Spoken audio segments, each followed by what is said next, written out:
Money has always been a topic of interest for people across the world.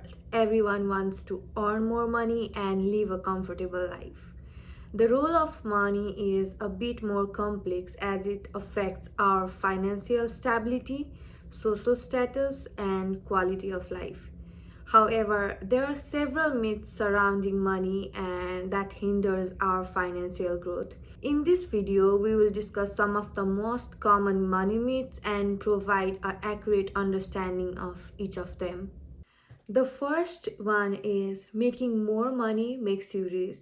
A high income means you make a lot more money than others, but high salary don't always translate into higher net worth. As your paycheck grows, it takes discipline to avoid spending money on more of your wants rather than your needs.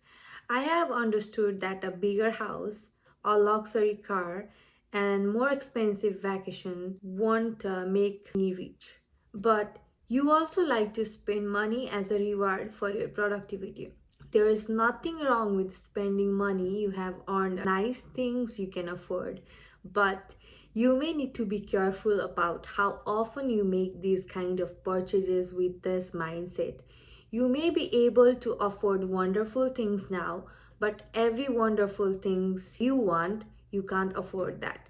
Take time to consider your needs versus wants and try to set up a sinking fund to save for something you have been waiting for to buy, or add a line item to your budget to include affordable self-care options. Do whatever you can to avoid taking on debt when you reward yourself for a job well done. That old saying, the more money you make, the more you spend, describes the lifestyle inflation, and I have observed this in me too. Every time I get a raise or a reward, I figure out that I tend to spend my money buying some things that makes me more happier. For example, an Apple Watch or a new iPhone, things like that. So that doesn't make sense every time. So now I have adjusted my budget and enjoy some of my income in a timely manner. Every time I get a raise, I increase my investment portfolio rather than focusing on the things I want. So paying attention to the inflow and outflow of your money will always gonna help. The second money myth we are going to talk about is we need to have a lot of money to invest.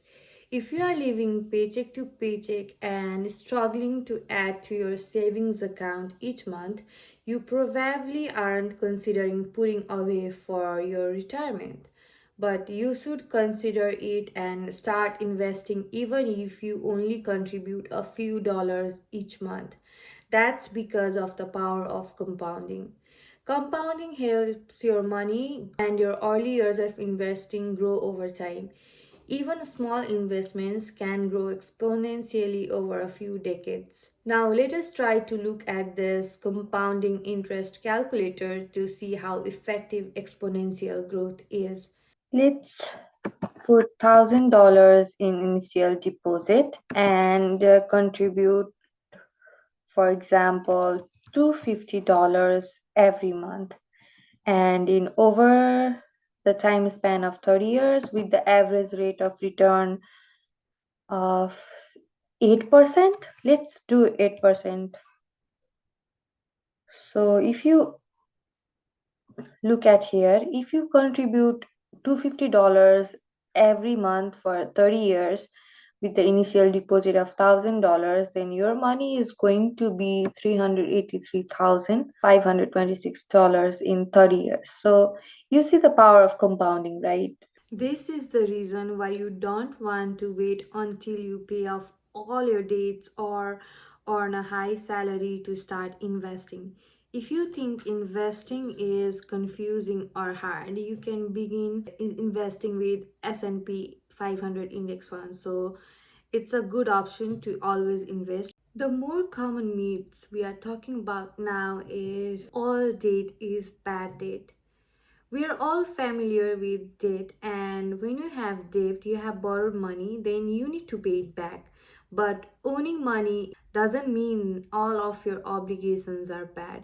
When it's essential to focus on paying off credit card balances with double digit interest rate first, rushing to pay off the low interest rate mortgage on your home might not be the most sensible thing to do. Loans helping you to grow your net worth and boost your earning powers are potentially better debt than the consumer spending you can't afford.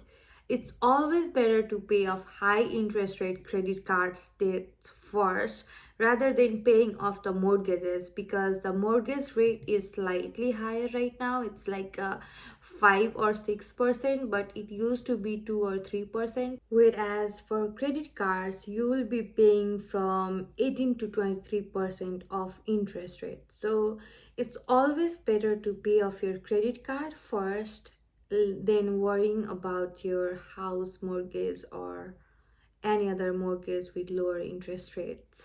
Always be mindful of the type of the debt and the amount of liabilities you take on, and have a plan for how you will pay it back. A job loss or serious medical effect can affect your income, savings, and ability to make payments. So you have to keep all these circumstances in mind to plan your future ahead. The fourth myth we all know is a bank is always the safest place to keep your money.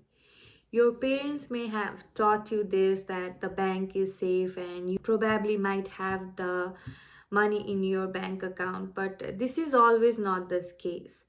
When you can drive up or walk into a trusted lender to cash a check, make a deposit, or discuss a loan options, you feel your money is safe.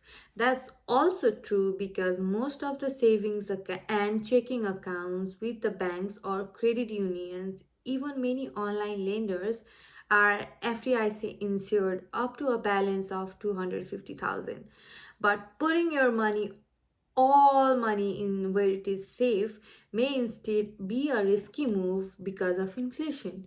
With the average interest rate of like 0.01% and the inflation hovering around 6 to 7% in the US right now, your money might lose the value and the buying power each year.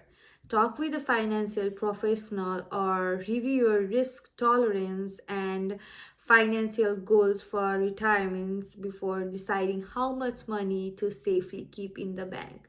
This will always be the best option to think about your money before making any decisions. It's better not to make more money because you have to pay more taxes if you are going to make more money.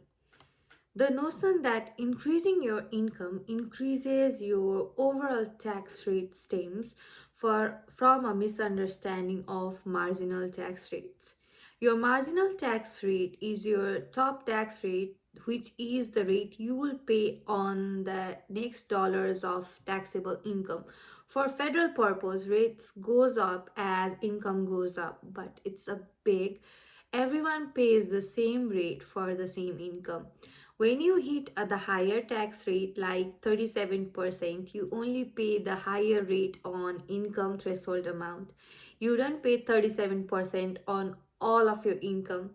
The reason that is because of the effective tax rate. People often invest and try to find different tax loopholes so that they don't have to pay tax. It is obvious that we all have different mindsets about money, but eliminating these beliefs and trying to work toward your future is always gonna help you. Start early, start investing, and try to focus on compounding growth, which is going to make a lot of difference. We are not going to see these differences in our 20s because we are very short sighted at this phase of our life, but we are going to see this gradually over a period of time. So it's always better to invest. And if you like my video, please do share, comment, and subscribe to my channel. We'll see you in next video.